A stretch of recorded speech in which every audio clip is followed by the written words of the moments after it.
Good afternoon, everyone. Thank you for joining us today for a nonprofit webinar, Process Improvement Through Technology, Driving Operational Effectiveness. Please note that questions can be submitted in the question window on your screen and will be answered towards the end of our discussion. We will do our best today to answer as many questions as possible, but if time runs out, we will personally be following up to make sure that you receive the answers that you need. For attendees who would like to receive 1 CPE credit for tuning in today, we will be launching polls throughout the session for you to select a CPE keyword. The correct keyword must be selected during the poll to receive credit for attending. If you are not tuning in today to receive CPE credit, you can disregard the polls throughout or select the option, I do not need CPE credit. A recording of the session will be sent to all registrants. Without further ado, let's meet your speakers. Today we have with us Jamie Rapps, partner, Brian Fryer, partner, and Hassan Khan, technology consulting partner. I'm now going to pass the mic over to Jamie to kick us off, and I will also be launching our first CPE keyword. So Jamie, please take it away. Thank you. And today's live video series, Process Improvements Through Technology, Driving Operational Effectiveness. My name is Jamie Rapps. I'm a partner here in Grassi's not-for-profit group with over 15 years of experience working with nonprofits, both as an auditor and a trusted advisor. Today is the first of our 6 live videos series.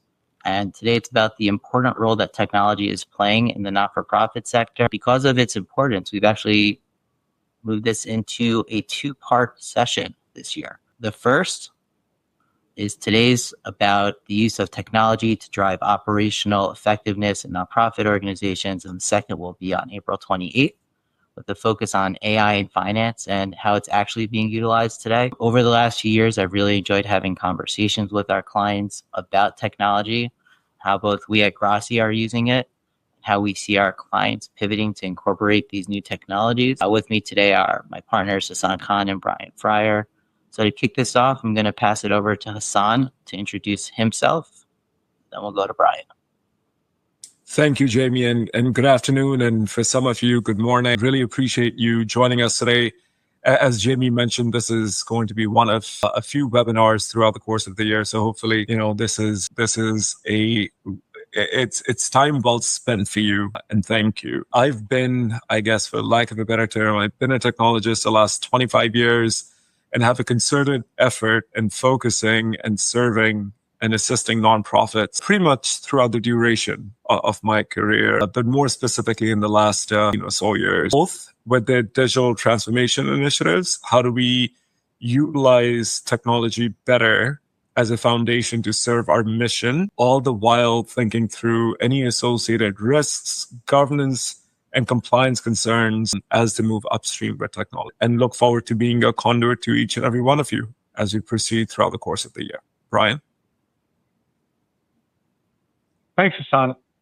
So I'm Brian Fryer. I am a CPA, and I am the partner in charge of Grassi's nonprofit consulting and advisory group, which runs through a myriad of different initiatives, including outsourced and interim accounting and assessment and program assessment. And a lot of the discussions that we're going to have today are Grassi is heavily involved in, and particularly in the process mapping and implementation of policies and procedures that work well with organizations.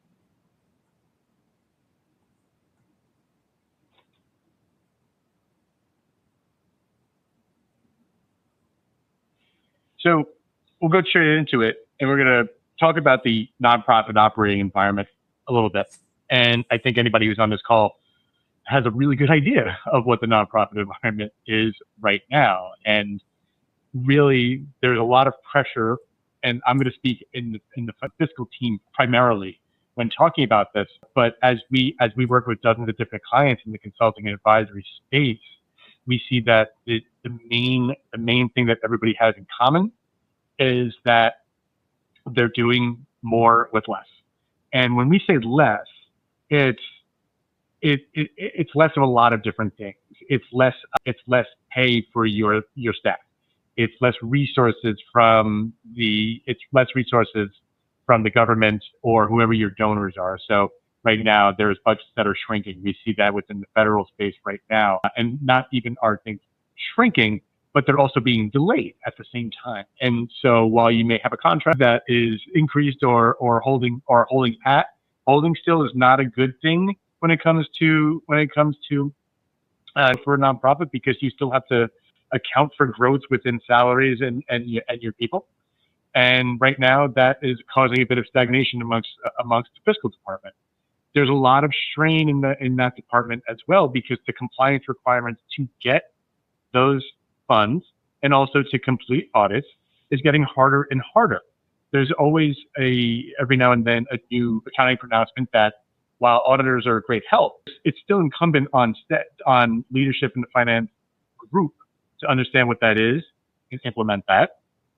And there's also, especially in the folks who are heavy in government funding, they have difficulty in jumping through the hoops to get their funding. And that is the compliance requirement that we're talking about here. So whoever your government funder happens to be, those requirements have gotten more complicated over time. Their processes and their technology has not particularly improved yet.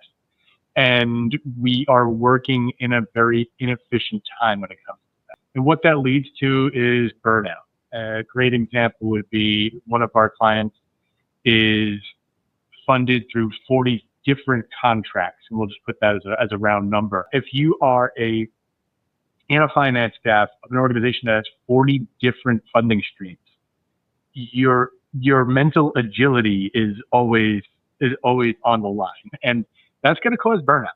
And when you have to continue to work in different streams, they may have similarities, but they all have little small differences that need to be remembered and processed for. And so that causes a bit of a mental strain as we go. And technology systems that we're using right now are probably not as caught up as they need to be, whether that's because the resources are low or there's other things to be concerned about. It's not on your priority list. And so we do have fragmented technology across programming, across the finance team, across HR, across marketing and development. And so all of those, they don't necessarily speak to each other all the time.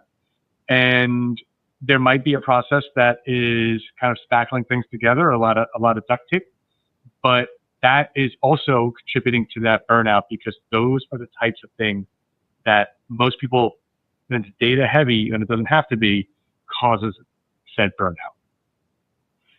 So we talk about when there are those efficient processes, those are the reasons why those could happen. What is the genesis for an inefficient process? And if we have manual workflows that are a little outdated, they cause errors. So if something is manual, we're all really good at our jobs, but sometimes, we're not perfect. And there's going to be errors, and there's going to be different ways of perceiving data, and that's going to cause differences, and that's going to cause delays. And what's going to happen when there are delays on the finance side is that reporting and insight is not going to be accurate, timely, helpful. It could be insight, but it might not be helpful insight if you're using the wrong data. And so service delivery, which is what we're all here for, is going to be hindered.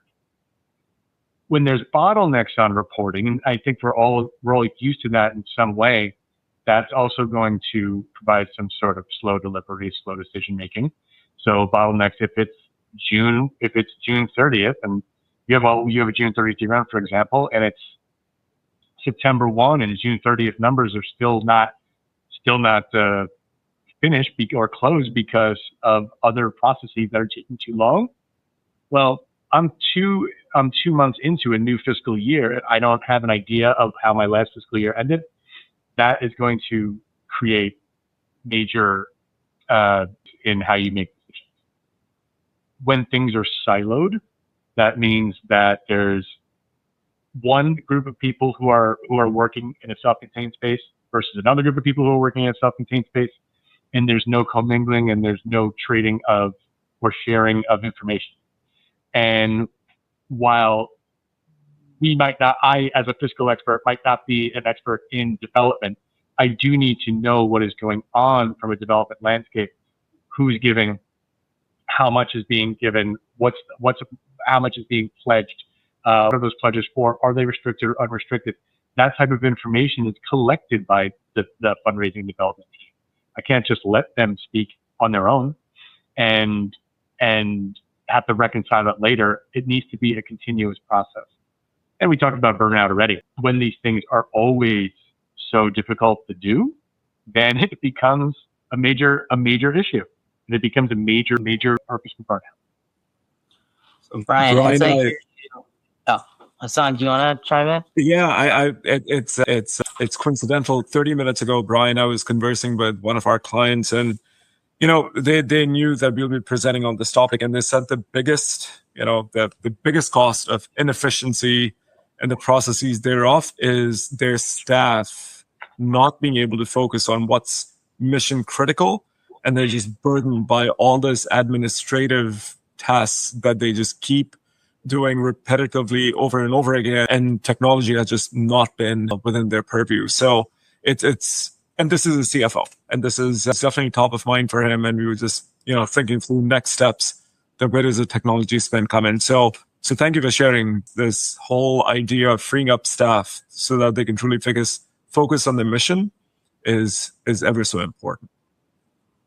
I was going to chime in as well and say that it sounds like there's a breakdown in communication going on as well, that maybe people with thoughts are maybe not raising them because they've been shot down in the past about, well, we're going to process improvements, a way to improve the processes really. And companies as well are taking some new technologies maybe and just putting it over as a Band-Aid on some older processes. So you're keeping the inefficiencies of the old and not taking advantage of the efficiencies of the new that could be in there. And I think, well, you jumped ahead a slide here. I think that ties directly into the whole concept around process improvement and finding proper stakeholders. Yep. Jamie, if I can further your comment for just 1 second, and we'll speak about this a little later about ERPs and, walking away from these antiquated general ledger systems to a holistic system of record. One of the biggest challenges in an ERP implementation is when our staff and management refuse to rethink their processes and they want to retain doing what they were doing in just a new system. It just doesn't work. So keeping processes top of mind and changing them as, our mission changes and as time passes, and using tech as a foundation, so critical. Thanks, guys. Good points. We're going to actually touch on both of those things just a little bit more on that. I think Jamie already said it as a Band-Aid to throw a process on top of another process because it has the appearance of automation or process improvement. I think a lot of times an organization fails when leadership at any level says, we need to put this in. I saw something that is going to be of great help to us as far as automation, but doesn't get the right advice from the people who are living it day by day. And what happens is exactly what Hassan said. Those folks are not bought in, and they will not change the process that they're working on, and they will just push the same process through a new system. And that is back to communication, back to everybody having buy-in. So why does process improvement matter? We just talked about that a little bit, but there's this consistency level and scalability level that is really important, particularly for nonprofits that are growing the way that nonprofits grow as well. I work very heavily with social service organizations, and they grow by receiving more funding from the government. And so scalability is key because regardless if a contract is $1,000 or it's $1 million, the same hoops have to be jumped through. And that just means that the level of scalability has to be tight. You don't, and as part of that, the same person who was running the show before, any one individual or a group of individuals, if it's a larger company, cannot hold all of that information. And so it's great that you have really intelligent, really hardworking, really heroic individuals within your departments. That's fantastic. You need as many as you can, but you can't rely on them all the time for institutional knowledge. It's not really a threshold in my opinion, on when you start to pull information from somebody and say, okay, you have to share this with everybody else. But to avoid a stressful situation in the future where that person is relied upon for everything, that process needs to be documented from the beginning. I know many organizations that have a CEO or a CFO who is still the only person who can provide documentation for an audit.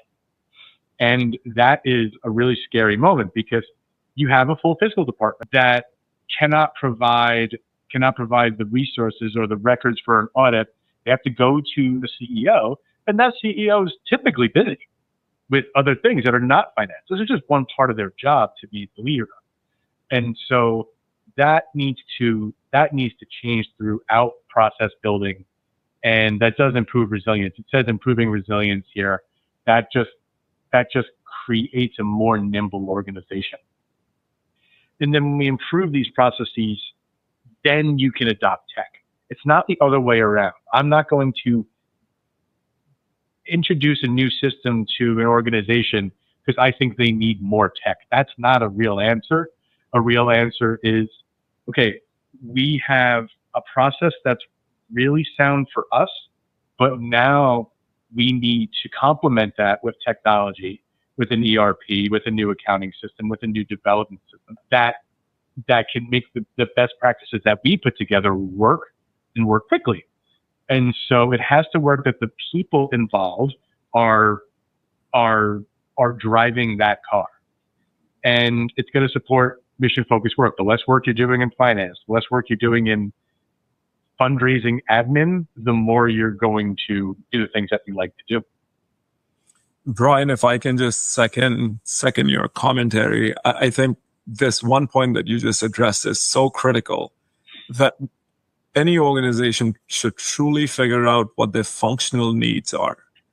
Spending money on tech for the sake of spending money because every other, nonprofit down the block is spending money does not mean that we should be on the same path. Really understand what is it that we are trying to achieve, what's working, what isn't, what are our requirements, what are our needs and wants, and then identify that tech solution, be it an ERP, be it a new agent that you're custom building within your finance function, your programmatic function, what have you, truly understanding what are the needs and then identifying versus saying, let's spend money on tech and then trying to back into it.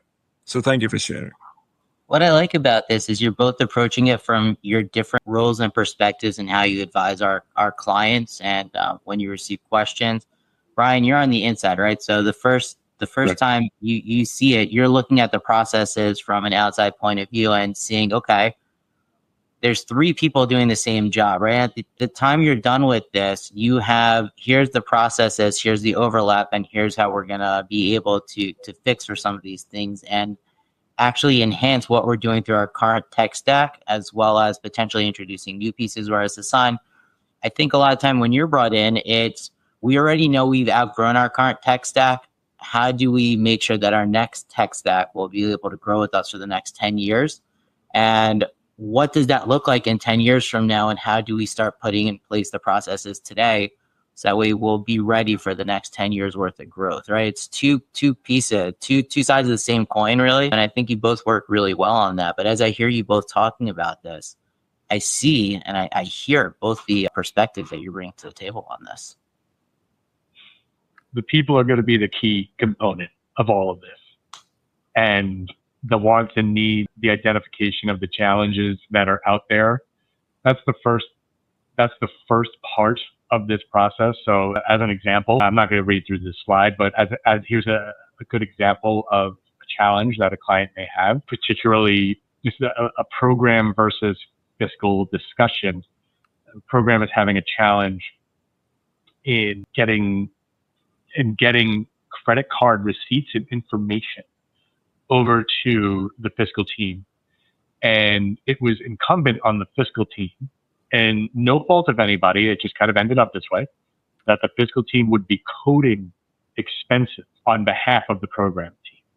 And so they would be looking to the program team to find credit card receipts and that's it.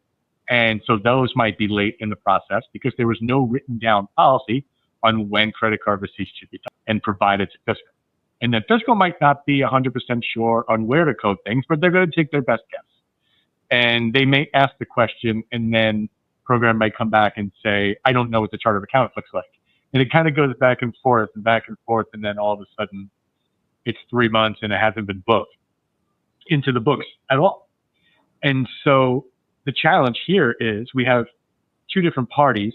One is looking for information from the other, and neither is actually getting it despite best efforts from everybody. So that challenge, once it's laid out there and everybody knows their real role, they say, okay, program team is going to be provided with this chart of accounts.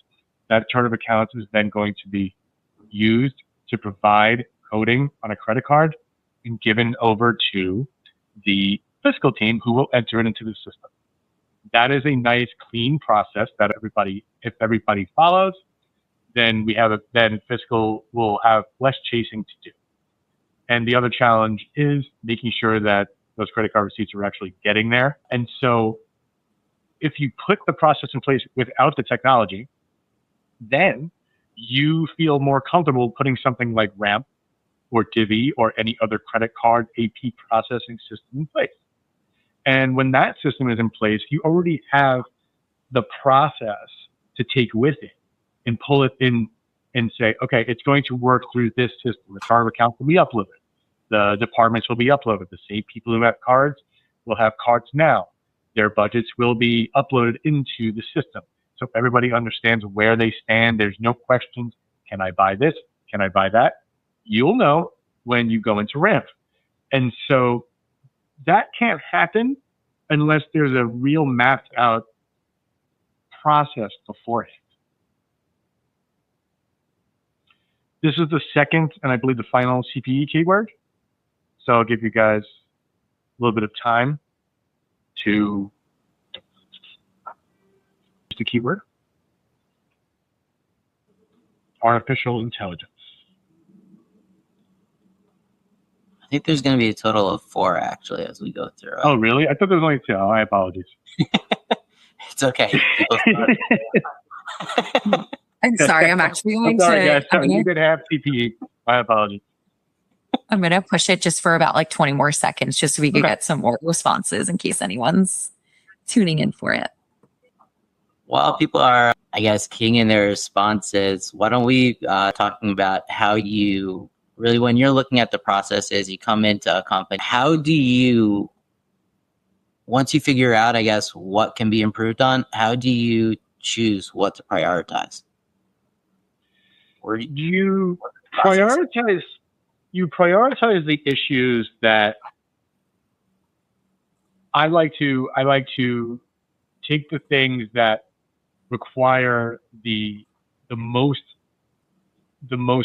work and see if that item is eligible for workflow automation.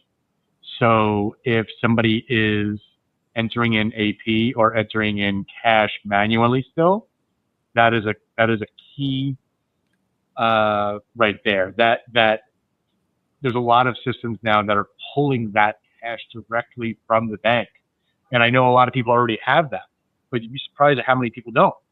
And sometimes that's related to the system that you're using. Some systems don't allow for that. They don't have that capability. And so that's when you start thinking about, okay, what's more important? Is it more important to change the system, the accounting system software, in order to make that automation work? Or is that too much work and we feel that we're comfortable with the processes that we have to enter in bank activity? Personally, I think 99 times out of 100, it's the former, and you want your bank feed to work through automation. But there could be some cases where the old-fashioned way still works. I like that. Not just changing for the sake of changing to make sure you have an impact with that. So we talked about that just a little bit there with process mapping and assessment. So whatever our workflows are now, there might be times where the workflow is not necessarily known. That's what I find. Or there's differing opinions on what the workflow actually is. And that, Jamie, that's the first question you really ask when you go to the AP clerk, or you go to the controller, or you even speak with somebody on the programming side. Like, who's doing what? When did that happen? Did that change for some reason? There's a lot of times somebody, like an administrative assistant or somebody who's working the front desk, is not just doing intake, but also recording AP. And that has to do with doing more with less a lot of times, but that can also be changed through automation down the road. And so you really have to process all of the work that's being done, and then get an understanding of why it's been done that way to begin with. And that's also from all levels of staff. There's everybody who's actually involved. And then you might find that throughout this process as well, some people who haven't been involved need to be involved. And when there's a lack of communication or just confusion, people look for leadership to do this. That's when you can uncover that other staff are best served to do those types of things. There's a lot of times where people don't speak up, and maybe Excel skills or other technology skills they'd be best served to have, but they won't speak up for any particular reason, too busy, too sheepish about it. That opportunity to teach and to learn through process improvement is a major value add for an organization as well. And just goes back up to the top with this goal of clarity. When I start with an organization, a lot of times I have to meet people where they are. I don't want people to think that I'm coming in and trying to blow up what they're doing. In order for me to do my job, in order for the organization to succeed, I need to understand everything that's going on. And sometimes that clarity isn't being sought after by the organization at all times, but I have to do that right away. And that is the aim. We can't be perfect. We can be really good, and we can really have a tight process, but we need to know what everybody else is doing. And Jamie, you just asked about this too. What do you pick on? I know, Jamie, somebody had a question. No, I was going to say it's interesting how that you chimed in about the fact that sometimes nobody really knows the answer to what the process is, or the process can be so different than the way that it was initially envisioned. And one of the key things we see on the audit side when we go into a new client is that their accounting policies and procedures handbook does not align with how they're currently operating. And they're still using Windows 95 if you read through it. Right? They're using WordPerfect, if you will, instead of Microsoft Word or whatever it is. And you're taking a look at this, and it's a matter of really documenting what's happening and then having them go back and revisit it. I know, Hassan, you spend a lot of time working with our clients on just thinking through the proper governance as well as their policies and procedures as it comes to technology. And I think the number one comment and the one thing that I've really learned from you is with technology today, it's a constantly evolving process. And these policies need to be fluid. It can't be a static policy. And unfortunately, Jamie, to that effect, it's hard to keep up, right? I mean, you have your policies and procedures documented. You did that 2 years ago.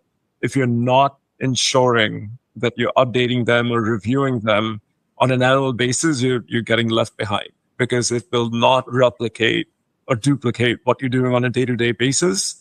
And a new member of staff coming in to the organization, they'll pick up a manual, and let's call it a manual. They'll pick up a manual that is completely outdated, and it just becomes tougher to onboard or transition a person into the organization or a new department or function. So extremely critical to keep these policies and procedure documents, up to speed, frequently updated, at least annual.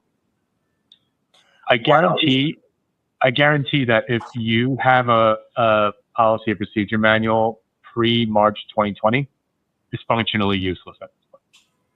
Your organizations have all drastically changed since then, and that needs an update.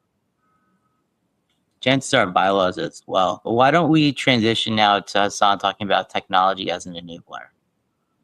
Thank you. And obviously I welcome the both of your comments over the next few slides. And just as a reminder, we have had a few good questions come in. We welcome, please, there's a Q&A box.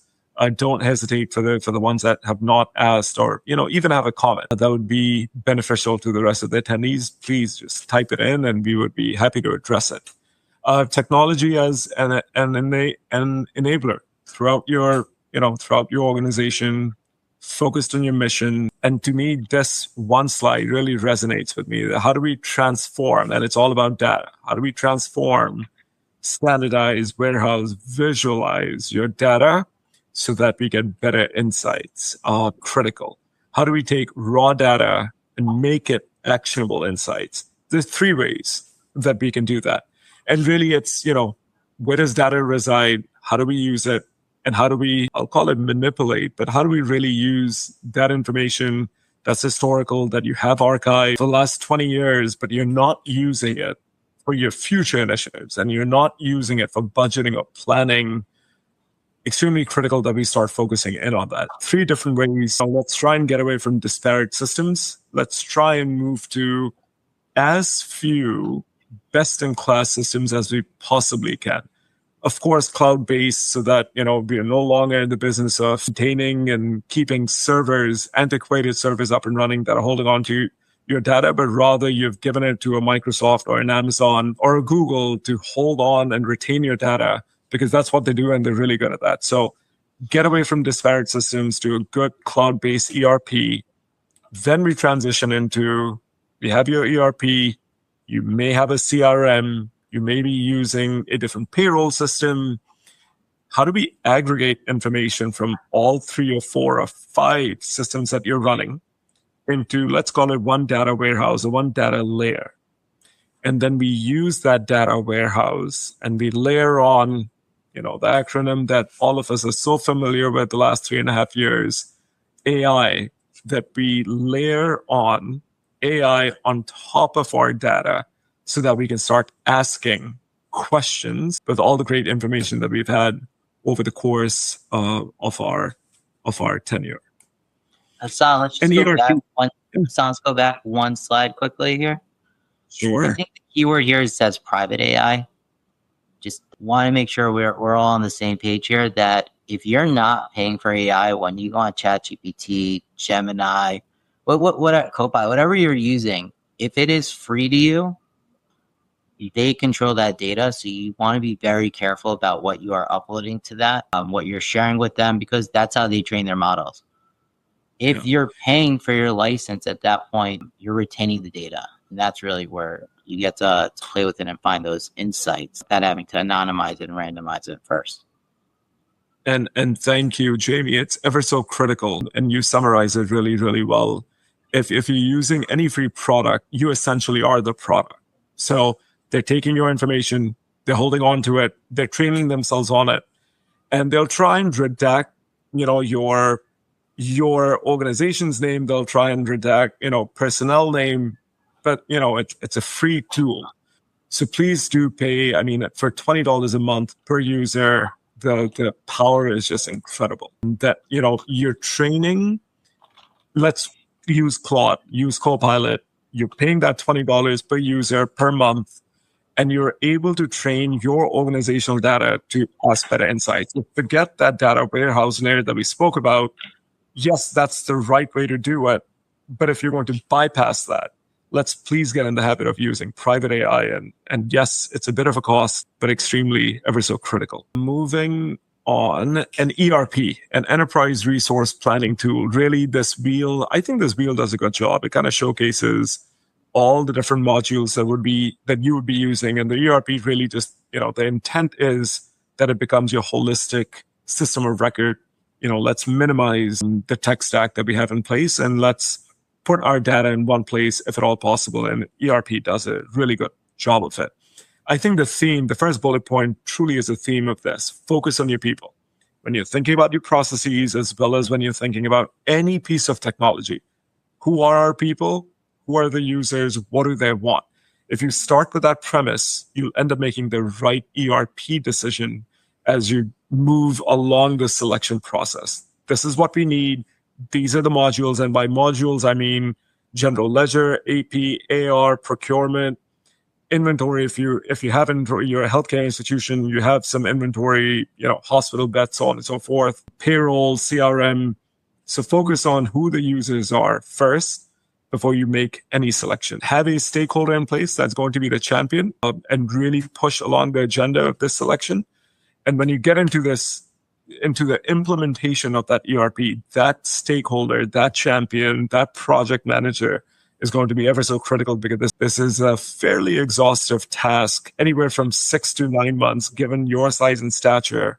Let's make sure that we have at least one individual or one department that's going to be held responsible for the success of this ERP implementation. I think the last bullet point, very critical. Do test the system before deployment. Don't place reliance on your implementer to let them say that, hey, we're good to go, move forward. Have your users try and break that system before we go live. It'll pay dividends in the long run. The one thing I noticed with implementations, Hassan, is that there's the initial calls before they break out into those specialized calls where everybody's an expert. There could be dozens of people potentially on those meetings, and that just hits home again on how important that people focus is, because that's who's going to drive the process, and you cannot let the system drive it itself. Brian, what a great point, and thank you. I feel if you don't have the right functional stakeholders in the room when you're making that selection, you've missed the boat. If you just think your CFO can walk in the door and make that decision for the entire organization, we have absolutely left critical people, critical departments that could utilize the system on an ongoing moving forward basis, versus just saying we'll use it for, accounts payable, accounts receivable, let's call it a day and move on. This could be for a mid-sized, mid-tier nonprofit, let's say 25 million revenue, annual cost for these ERP could be anywhere from 25, 30, 35,000. And if we're just using it to pay bills and, have our P&L up and running, we are missing the boat. So thank you for sharing. We need the right critical people at the table. Moving along, and I am being cognizant of time here as well. So please bear with us. We may be a little expedient for the remainder of the next 10, 15 minutes or so. Once we're done with the ERP, so let's say you have your ERP in place, you have your CRM in place. That's the ETL, export, transform, load. We take information, we export information out of our systems, we create that transformation layer, and it's called an API, without getting into the technicalities of it, and then we load it to that data warehouse. And we do have a great question at the bottom from Kelly that, do we have any suggestions of data warehouse platforms? Multiple ways to answer this, Kelly, and happy to, touch base after the webinar at any given point in time.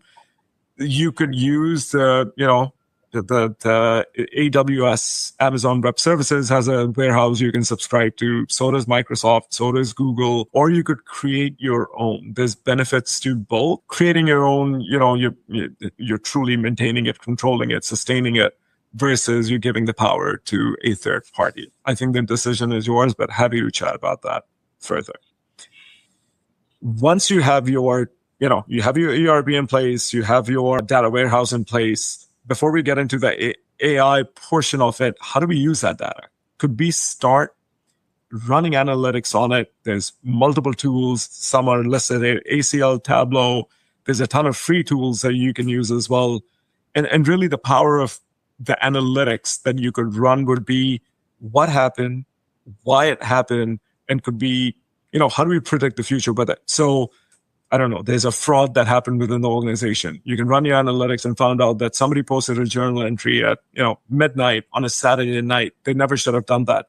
If we had these analytics running on a continual basis, you would have seen that. Future thinking would be, Hassan has donated to our organization for the last 20 years. Seemingly, Hassan started out by $5. He now gives us $100 annually. So the assumption is his income has gone up. Henceforth, he's giving more.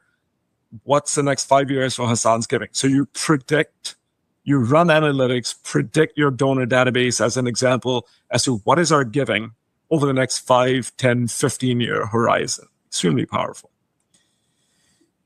all the analytics that we just spoke about, you can have AI do that for you. And we're going to get into this. The next slide talks about agentic AI. You create an agent that can predict and look and run analytics on Hassan's behavior from a giving standpoint. And without even, prompting it, the agent that you've created within your AI tool layer, whatever you want to call it, that'll spit out before your annual giving day or annual fundraising event that you're going to go. It'll spit out that Hassan and 100 other, donors, this is what we predict that they'll pay this year so that you can budget accordingly for next year. Very powerful. The verbiage in yellow, AI eliminating mundane tasks and really just freeing us up so we can focus on the mission. That's really what this is.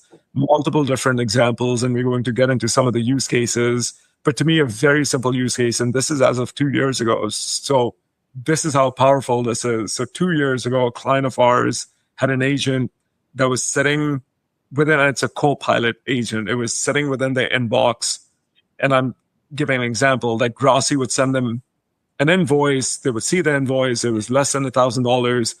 And from inbox to their general ledger ERP system to their bank, the invoice would get paid out without any manual intervention. So 2 years ago, one of our clients said that it freed them up tremendously because it put a certain materiality threshold that any invoice under $1,000, we don't want to see it. But every night at 2 a.m., the controller got an email that showed every such invoice that was paid out. So it took that controller, 20 seconds to kind of skim through that email when they woke up in the morning and say, you know what? Every single invoice paid was exactly what I was predicting, and no concerns. Let's move on. So very powerful. Not if or when, but how. I think the second bullet point, Gartner did a study, 89% of organizations within the United States agree that AI will improve them. And this is as of, if I'm not mistaken, October of 2025, only 28% were using it. So as of October of 2025, only 28% of institutions across the US are actually utilizing AI. That number is increasing on a daily basis, but it's becoming critical. We're going to get left behind for the ones that are not using it.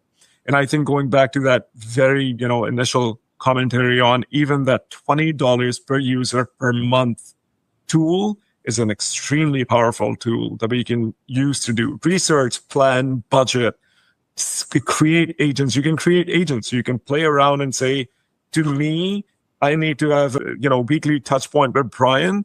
That agent will just create that calendar invite for me. I don't even have to think about it. You can train it such. So based on what your mission is, how you're going to market, these agents will really assist. Types of AI. Yeah, please. Number one, when you were giving the example about the email, I think the important thing and the most important takeaway is there's still a human in the loop. And that is that the controller got the email of what was triggered by the rule that then let it go through. So there was still a human in the loop who's able to review it and catch and prevent something that shouldn't happen from happening. So again, it's a thought out process of what does this look like and how can we find efficiencies while still maintaining control, right? That's the key, is you don't want to give the control away. You want to make sure that you're still maintaining that control, right? As the auditor here, I know that that's what I'm looking for, is making sure that you have that review. You have the ability to prevent something terrible from happening is by having that human in the loop who you trust to go ahead and do that. The other thing that I wanted to talk about is, well, when you talk about that $20 subscription, if you're not providing these tools to your employees when they're asking for them, and I know we've spoken about this, your employee is going to be doing that on their phone, on their private computer, and then you run a risk that with what we'll call the shadow AI that you don't know about, your data is being put at risk of being put out there because you're not providing those tools to your employees. Yeah. Such a great point, Jamie. So the reputational risk of your data leaking is huge, but then there's a whole plethora of privacy regulations that if this information, if this personally identifiable information goes out in the public forum and you're not aware of it, the implications, the legal, financial implications are going to be huge. So reputational risk as well as a legal and financial risk. So thank you for bringing that up. Types of AI, I feel we've spoken about quite a bit of this. ChatGPT is an LLM. Machine learning is when you run analytics on it, and then 2026 and beyond. But absolutely, the flavor of the month is how do we create agents? What are these agents? It's really just taking every single mundane task that you can think of and having an automation loop. That's really what an agent is. Just do that for you. Very critical. Technology categories driving ROI, workflow automation, mundane tasks, collaboration platforms, so many different variations. I mean, Teams is a collaboration platform. What we're on right now is called On24. This is a collaboration platform. A lot of our nonprofits that we work with, they use Slack to communicate within departments, and they're running projects that maintain the projects on it. Extremely, extremely critical. Program and case management. A lot of these categories that we're seeing, we're going to get into the use cases, so I'll keep moving forward. Hey here right now. So we have this third CP keyword coming up. I do want to be mindful of the time. It's about 12:50. I think we probably have about 10 minutes left. And I know, Hassan, you and I on this next webinar, we'll be having a really fun time just discussing AI in finance, really, and how we're seeing organizations implement AI in a real world setting, what we see with the implementation, how they're using it, the efficiencies that are gained through it. And I've been loving the conversation so far today as well. But what we have coming up over the next, 10 or 15 slides, which we're not going to have enough time to go through, are really world use cases. So I think it would be great if, Brian, maybe you take a slide, and then Hassan, you take a slide before we come up to really some final thoughts here. So the third CP word is improvement. It's been up for a couple of seconds now, but Brian, why don't you start talking about a real world use case that maybe you want to talk about? Sure.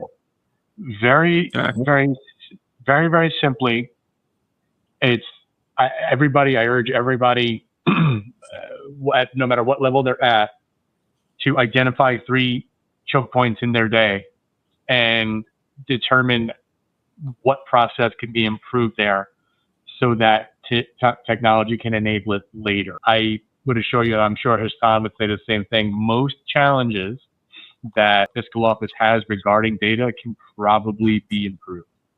At this point, there's not that much that's impossible now in the world of technology. And so when we talk about finance and accounting, a couple of just very, very simple ones here. AP automation. Really, really, instead of having somebody have an intake of mail or even just an inbox, an AP inbox, a lot of clients use Bill.com or Mineral Tree or something similar where invoices are going directly into that system and it is being read. And the information that is vital to that invoice is being read and entered into a template, and that template is syncing up with your accounting system. So now the hardest parts, and also we contend with mail a lot still. And the second part of that is the actual processing of payment. And Bill.com can either pay an ACH or its own check, but ACH, obviously the recipient, it's quicker for, it's cheaper for the organization that's using the ACH. And so we're bypassing some of the challenges that we have. Fraud on mail being taken, spoofing of checks. Checks just not getting there. I know that in New York City, some mailboxes just are not tended to on a timely basis. And so we have to avoid that. And AP automation is a way to do it. Budget versus actual reporting is another thing that, of course, the process beforehand to close the books has to be shored up. But the minute that you can say, press the button, we've closed the books, the balance sheet looks good, the insightful information that comes out of something like Power BI, it's almost automatic. And instead of having to build, and I'm guilty of this, and I have been guilty of this in my career, building another Excel document month over month for the same information to get fed in, Power BI is already done for you. And that, you're not supposed to spend your time building a report, you're supposed to spend your time analyzing. Hassan, do you want to do a real world use case? Yeah, I mean, maybe I'll just synthesize and summarize and shameless plug please hope each and every one of you can join us on April 28th with Jamie and I at 12 p.m. Eastern, because we'll get into these use cases quite a bit. But the ones, there's quite a few. On the screen here, we have program and case management. What does that mean? Digitizing intake, case management, outcomes tracking. How do we automate compliance and reporting requirements, especially when it comes to programs, and enabling real-time visibility across programs and sites? Without moving forward, I'm just going to address HR and people operations. How do we streamline onboarding, performance tracking, training? If you think about facilities, operations, and asset management, how do we centralize maintenance requests? How do we track assets, equipment? How do we streamline procurement and I'm just vendor pulling up the management? last CPE word for everyone, but go on. Perfect. Thank you. And probably the last one, and we'll speak more about this on the 28th is, and the one that's really close to home for me is the fundraising and donor engagement. That how do we automate our CRM function? How do we donors, and how do we integrate that information with finance? We spoke about this a little bit. We'll get into it. How do we improve and personalize engagement by using these AI tools? Even within these AI tools that become so powerful that if somebody sees that I post something about some event or gala that I attended for a nonprofit, natural language processing can glean or really get into the tone of my review, how I commented on that. So AI has moved upstream. There's 10,000 applications off it, and we'll absolutely get into it. I know we only have 5 minutes left. Jamie, I know we have a few questions, so maybe we can, Brian and I can tackle a few of them, and we'll do it again on the 28th. That we're not able to respond to today. From the questions that we were, first one I'll pitch out to two of you is, for an organization with limited resources, where do you realistically recommend that they start when it comes to process improvement? I'll start. I could start there. And it was kind of embedded in the slides here. Start small, but also I try to identify the pieces of your organization that are really the pain points. So if there's something that in a small organization, let's say it's 2 people, and that's a small 1 or 2 people, what are the things that are a major hassle? It's almost akin to what you do in your regular life. Like, how would you use technology and automation in your regular life to improve that? And identify those very, very obvious issues right away. And it's the weighing of technology versus leaving it be and saying that this is the right thing for you. But I think starting small by picking up some very obvious wins when it comes to this automation, as opposed to going after that white whale and think everything needs an overhaul at one time. I think, again, prioritizing the process before the technology will make sure that you're not set up for failure. And Brian, thank you. That's a great response. I'm just going to literally regurgitate, because one of the slides speaks about that, if you were to start on this process improvement journey, what are the steps? And I'm literally reading verbatim. Step 1, assess your needs and bottlenecks. And that's where the people come in. You interview, you sit down with them, understand their functional requirements, identify your current workflows. Step 2, prioritize high impact areas. Processes that are repetitive, compliance heavy, and mission critical should go first. Step 3, standardize before automating. And I think that's been the theme that I feel all 3 of us have addressed, that don't implement technology for the sake of implementing technology. Understand who you are, what your processes are, standardize them. Then you think about automation. Adopt user-friendly technology. That's step 4. Select platforms that are scalable, offer governance, and easy for staff to adopt. Step 5, change management and training. And this is human change management. Ensure that staff understand why and not just how. Why are we doing this? The how comes later. And the last step, really, if you were to think about this process improvement journey, is measure and iterate. Define your KPIs like processing time, error rates, compliance turnaround, and then treat these process improvements as a continuous cycle. It's an ever-evolving process. It's not a one and done. Brian, 20 seconds or less. How should a nonprofit measure success beyond just time savings? Beyond just time savings? Yep. Time spent on mission-driven initiatives versus administrative functions. Love it. Hassan? And to further Brian's ability to focus on mission critical initiatives and tasks, and then the ROI on the tech spend thereafter. So you're going to focus on your processes, you're going to focus on your mission, and then you're going to, as you implement technology, you're ensuring that there's a true and defined ROI on every dollar spent. Otherwise, it doesn't make sense. Love it. I think, Lauren, do we pass it back to you now to close it out? Yes, absolutely. Thank you all so much for joining us. Like Jamie and Hassan said, we do have the second session of our technology nonprofit webinar happening on Tuesday, April 28th at 12 p.m. The link is on our website. We will also share that with you all. And if we did not get to any of your questions, we will make sure that we follow up with you personally, as well as a copy of today's session recording. So thank you all, and we hope that you have a great day. Bye.